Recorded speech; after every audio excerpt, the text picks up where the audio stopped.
He had it all, and yet he kept asking, at what cost? You see, nobody warned you that success has a shadow. It smiles in the spotlight, but whispers in the dark. And when the applause fades, when the phone stops ringing, you begin to hear that whisper clearly. Was it worth it? If you stay with me till the end, you'll understand why some of the most successful people feel the deepest emptiness, and why chasing more often leaves you with less of yourself.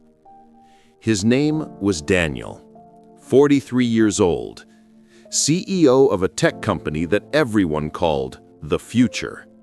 A man who once dreamed of freedom and found himself imprisoned by his own success. But this story isn't just about him.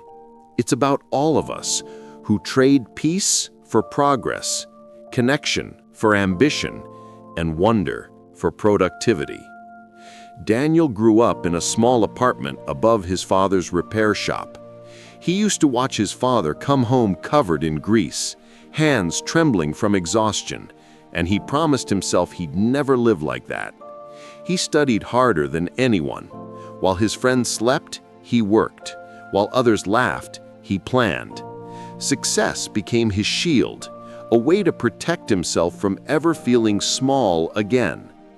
When he was 32, he built an app that changed everything. Investors called him a genius. Magazines called him a visionary. He bought a glass house on a hill that overlooked the city, and for a while, he believed he had won. But even then, he noticed something strange about winning. The higher he climbed, the quieter it became. It began with small things. His mother called one evening. He declined.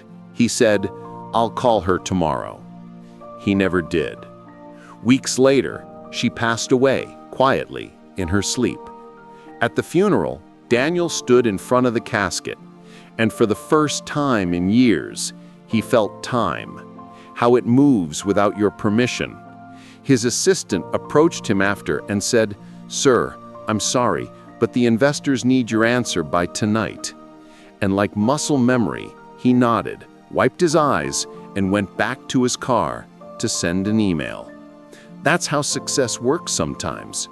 It teaches you to treat life like a business deal. Everything becomes a transaction, even grief. Late nights blurred into each other.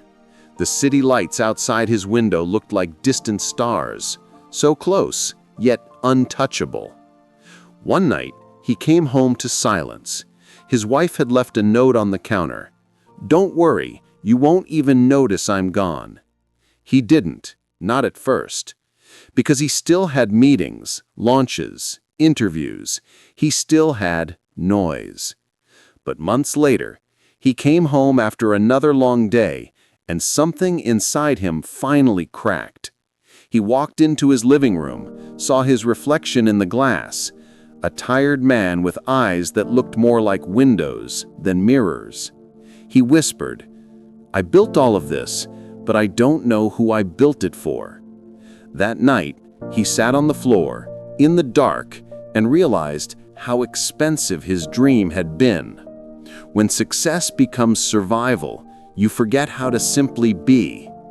Daniel decided to disappear for a while. He booked a small cabin near a lake. No Wi-Fi, no deadlines, no reception. The first morning, he woke up and heard silence, the kind that doesn't demand anything from you. He made coffee slowly, watched the steam rise, felt the warmth against his palms. It was the first time in years he'd done something without rushing to the next thing. He realized something. All his life, he had confused achievement with meaning. He'd spent years proving he mattered, without ever asking himself, to whom? There by the lake, he met an old man, a fisherman. The man asked what Daniel did for a living. Daniel hesitated, then said, "I used to run a company."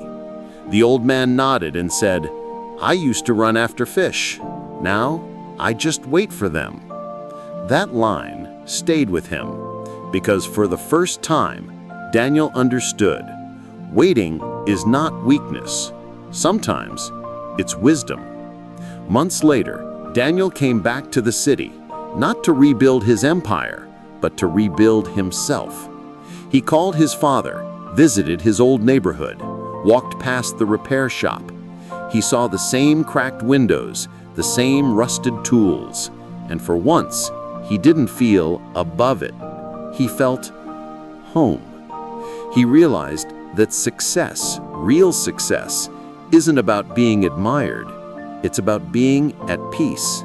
And that peace never comes from the things that money can buy. It comes from the moments that time tries to take away.